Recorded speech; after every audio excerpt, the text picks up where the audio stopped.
السلام علیکم ورحمۃ اللہ وبرکاتہ۔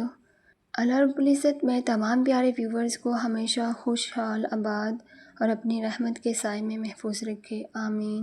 بعض اوقات ہم سوچتے ہیں اگر انسان سے بہت زیادہ غلطیاں ہو جائیں تو کیا اس کے لیے اللہ رب العزت کی طرف واپس آنے کا راستہ باقی رہتا ہے؟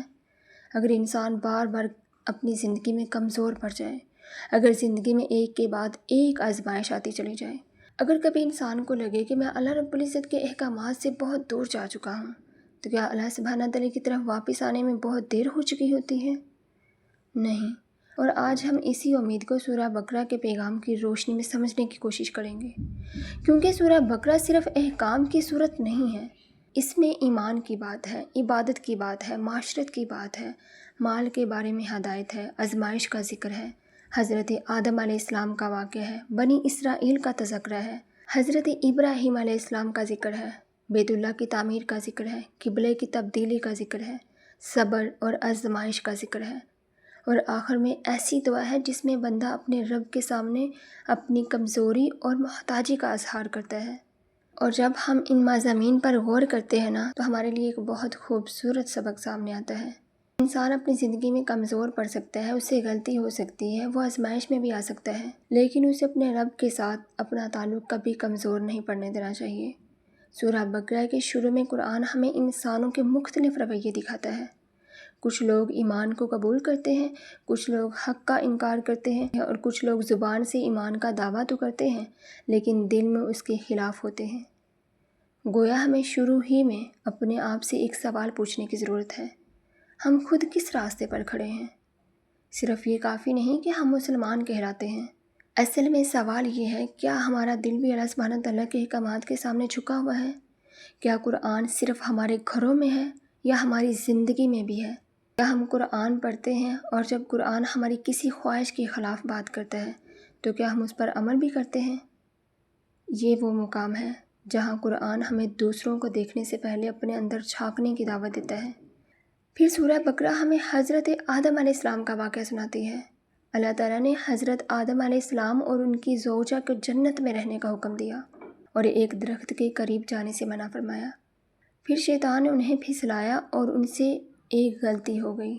لیکن یہاں ایک بہت اہم بات ہے، قرآن پاک حضرت آدم علیہ السلام کے واقعے کو صرف غلطی پر ختم نہیں کرتا، بلکہ اللہ تعالیٰ فرماتا ہے کہ آدم علیہ السلام نے اپنے رب سے کچھ کلمات حاصل کیے، پھر اللہ سبحانہ تعالیٰ نے ان کی توبہ قبول فرمائی۔ میرے پیارے ویورز، یہاں ہمارے لیے امید کا کتنا بڑا پیغام ہے۔ غلطی ہوئی لیکن واپسی ہوئی، گناہ ہوا لیکن توبہ بھی ہوئی۔ اس لیے اگر آج آپ سے کوئی گناہ ہو چکا ہے تو شیطان آپ کو یہ نہیں سمجھا پائے کہ اب تم اللہ سبحانہ تعالیٰ سے بہت دور جا چکے ہو، اب تمہاری واپسی ممکن نہیں۔ نہیں، اللہ سبحانہ تعالیٰ کی طرف واپس آنے کی کوشش کریں، توبہ کریں، اپنی غلطی کو چھوڑنے کی کوشش کریں، اور اگر انسان دوبارہ کمزور پڑ جائے تو پھر بھی اللہ رب العزت کی طرف رجوع کریں۔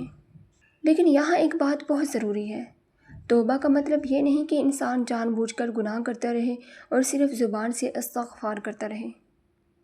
سچی توبہ انسان کو اپنی اصلاح کی طرف لے جاتی ہے، گناہ پر ندامت، اللہ سبحانہ تعالیٰ کی طرف رجوع اور گناہ چھوڑنے کی حقیقی کوشش۔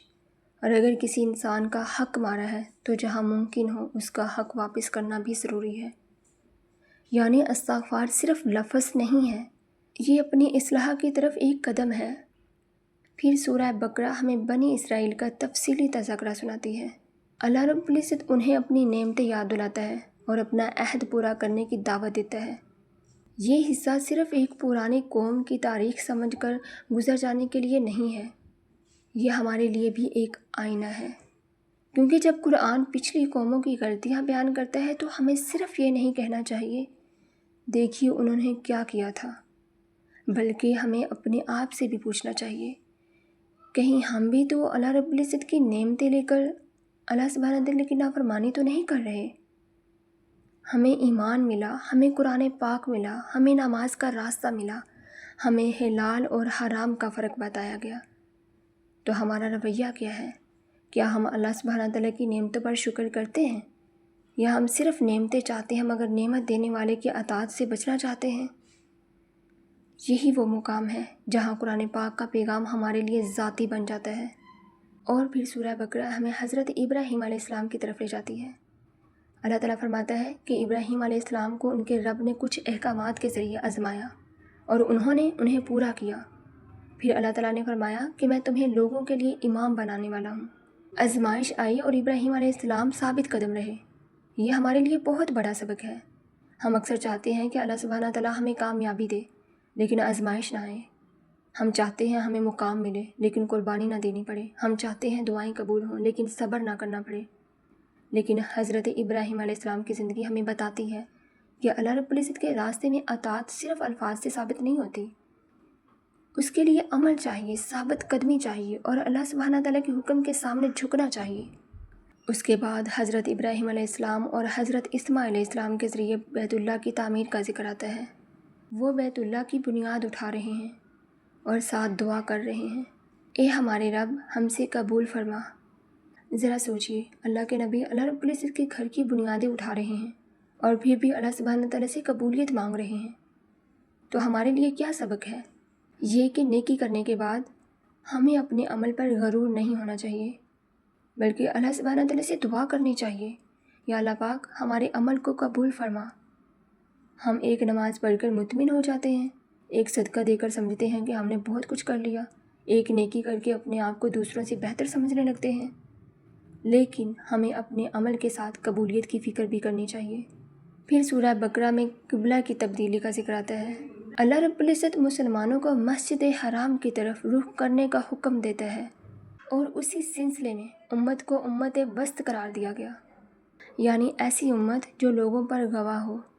یہاں بھی ہمارے لیے ایک بہت اہم سبق ہے۔ جب اللہ رب العزت کا حکم ہماری خواہش کے مطابق ہو تو ماننا آسان ہو جاتا ہے، لیکن جب اللہ رب العزت کا حکم ہماری خواہش کے خلاف ہو تب اطاعت کا اصل امتحان ہوتا ہے۔ ہم اللہ سبحانہ تعالیٰ کے حکم کو اس لیے مانتے ہیں کہ ہمیں وہ حکم پسند ہے یا اس لیے کہ اللہ رب العزت نے حکم دیا ہے۔ یہ سوال صرف قبلے کے بارے میں نہیں ہے، یہ ہماری پوری زندگی کے بارے میں ہے۔ نماز میں، رزق میں، معاملات میں، رشتوں میں اور حلال و حرام کے ہر معاملے میں۔ اور پھر سورہ بقرہ ہمیں ایک حقیقت بتاتی ہے، ہمیں آزمائشوں سے گزرنا ہوگا۔ اللہ رب العزت فرماتا ہے کہ وہ ہمیں خوف، بھوک، مال اور جانوں کے نقصان سمیت مختلف آزمائشوں سے آزمائے گا، اور صبر کرنے والوں کو خوشخبری دی گئی ہے۔ تو اگر آج آپ کی زندگی میں آزمائش ہے تو صرف یہ سوچ کر مایوس نہ ہوا میرے ساتھ ہی ایسا کیوں ہو رہا ہے، بلکہ اپنے آپ سے پوچھئے میں اس آزمائش میں اللہ سبحانہ تعالیٰ کے ساتھ کیسا تعلق رکھ رہا ہوں؟ کیا میری نماز مضبوط ہو رہی ہے؟ کیا میری دعا بڑھ رہی ہے؟ کیا میرا صبر بڑھ رہا ہے؟ کیونکہ قرآن پاک ہمیں صبر اور نماز کے ذریعے مدد طلب کرنے کی طرف متوجہ کرتا ہے۔ اور اب آتے ہیں ایک ایسے امتحان کی طرف جو آج ہماری زندگی میں بہت بڑا مسائل بن چکا ہے، مال۔ سورہ بقرہ اللہ سبحانہ تعالیٰ کی راہ میں خرچ کرنے کی ترغیب دیتی ہے اور اللہ رب العزت کی راہ میں خرچ کرنے والوں کے اجر کو کئی گنا بڑھانے کی مثال بیان کرتی ہیں۔ اور اسی صورت میں سود کے بارے میں بھی بہت سخت حکم موجود ہے۔ یہاں ہمیں سمجھنا چاہیے کہ مال بھی ایک امتحان ہے ہمارے لیے۔ اللہ رب العزت نے مال دیا، اب دیکھنا یہ ہے کہ ہم اس مال کے ساتھ کیا کرتے ہیں۔ کیا ہم حلال کماتے ہیں؟ کیا ہم حرام سے بچتے ہیں؟ کیا ہم ضرورت مندوں کا خیال رکھتے ہیں؟ کیا ہم اللہ سبحانہ تعالیٰ کی راہ میں خرچ کرتے ہیں؟ یا مال ہمارے ہاتھ میں رہنے کی بجائے ہمارے دل میں بیٹھ جاتا ہے؟ یہ فرق بہت بڑا ہے۔ اور پھر سورہ بقرہ اپنے اختتام کی طرف آتی ہے اور آخری آیت میں ایسی دعا ہے جس میں بندہ اپنے رب کے سامنے اپنی کمزوری کا اظہار کرتا ہے، اے ہمارے رب اگر ہم بھول جائیں یا ہم سے غلطی ہو جائے تو ہمیں نہ پکڑ، اے ہمارے رب ہم پر ایسا بوجھ نہ ڈال جسے اٹھانے کی ہم طاقت ہی نہ رکھتے ہوں، ہمیں معاف فرما، ہمیں بخش دے اور ہم پر رحم فرما۔ یہ سورہ بقرہ کی آخری آیت میں آنے والی دعا ہے، اور ذرا غور کریں یہ صورت ہمیں کتنے مختلف پہلوؤں سے گزارتی ہے۔ ایمان، انسان کی کمزوری، توبہ، پچھلی قوموں سے سبق، آزمائش، حضرت ابراہیم علیہ السلام کی اطاعت، بیت اللہ، قبلہ، صبر، مال اور آخر میں دعا۔ گویا انسان کتنا ہی علم حاصل کر لے، آخر میں اسے اپنے رب کے سامنے جھکنا ہی ہے۔ میرے تمام پیارے بھائیوں اور بہنوں، اگر آج آپ کی زندگی میں کوئی ایسی چیز ہے جس پر آپ شرمندہ ہیں تو اپنی غلطی کو اپنی زندگی کی پہچان نہ بنائیے۔ غلطی ہوئی توبہ کریں، گناہ ہوا اللہ کی طرف واپس آئیں، آزمائش ہے صبر کریں، دل پریشان ہے نماز اور دعا کے ذریعے اپنے رب کی طرف رجوع کریں، مال ملا ہے اسے حلال راستے میں استعمال کریں، اور اگر کسی کا حق آپ کے ذمے ہے تو اسے ادا کرنے کی کوشش کریں۔ صرف استغفر اللہ کہہ کر اپنی زندگی نہ بدلنے کی بجائے استغفار کو اپنی اصلاح کا ذریعہ بنائیے۔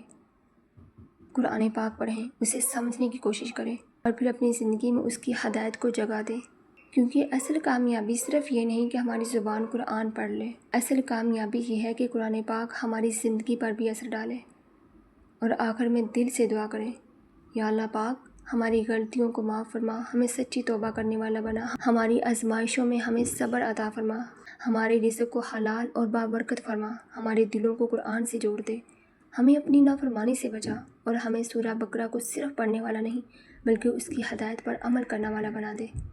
آمین یا رب العالمین۔